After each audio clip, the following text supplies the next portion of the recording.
Mahal po naming mga kaibigan, hangad po namin na patuloy nyo kaming samahan sa kabuuan ng gagawin nating pagtalakay sa pagkakataong ito. At gaya ng malimit po ninyong marinig sa programang ito, hindi po namin kailanman nilayon na makapanugat o makapanakit ang damdamin ng sinuman sa paglalantad ng mga maling aral o mga maling gawain sa alinmang relihiyon.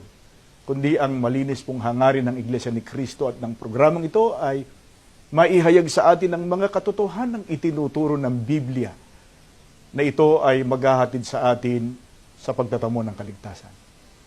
Mga kaibigan, ang pagtutuunan po natin ng pagtalakay sa pagkakataong ito ay tungkol sa celibacy o sa pagbabawal ng pag-aasawa sa mga pare sa Iglesia Katolika, bagay sa kanilang mga obispo. Aalamin natin mismo sa kanilang mga aklat kung meron po bang tuwirang utos pagbabawal sa mga paring Katoliko na sila ay mag-asawa.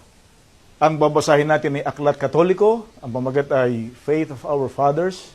Ang sumulat po ay si James Gibbons, isang kardinal sa Iglesia Katolika. Ito ay tinagalog ni Rufino Alejandro, ang pananampalataya ng ating mga ninuno, dito po sa pahina 396. Ganito ang sinasabi sa aklat.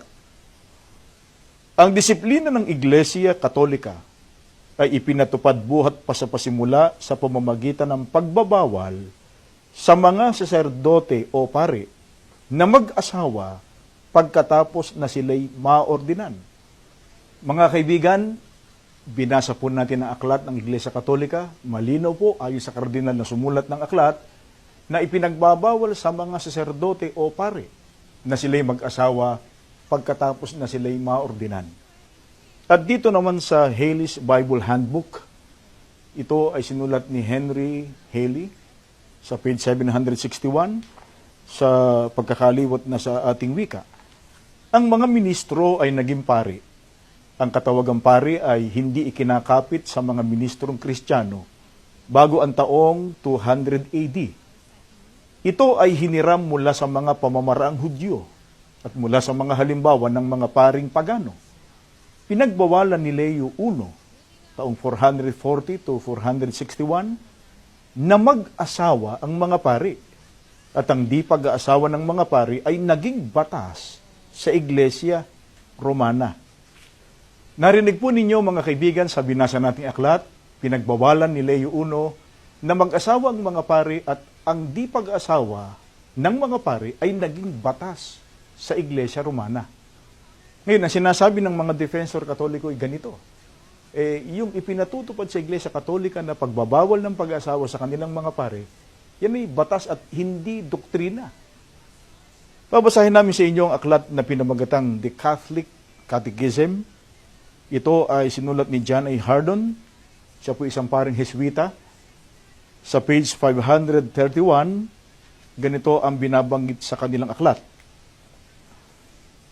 Dahil sa hindi maiwasan, ipinahayag ng konsilyo na ito ay maninindigan sa isang kaugaliang batay sa hiwagan ni Kristo at ng kanyang misyon sa pag-amin na ang di pag-aasawa noong una ay itinatagubilin sa mga pari at noong huli na lamang ipinataw sa lahat ng mga itatalaga sa banal na orden.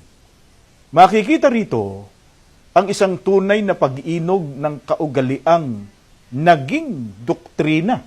Kaya bilang pangwakas ay ipinahayag nito na ang batas na ito na nauukol sa mga itatalaga sa pagkapare ay sinasang-ayunan at pinagtitibay na muli ng banal na kapulungang ito.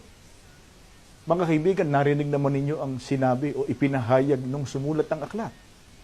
Makikitaan niya rito ang isang tunay na pag-inog ng kaugaliang naging doktrina. Kaya malinaw po sa aklat mismo na binasa natin ang isa sa mga gawain na hanggang ngayon itinataguyod, ipinatutupad ng Iglesia Katolika ay ang pagbabawal ng pag-aasawa sa kanilang mga pare at maging sa kanilang mga obispo.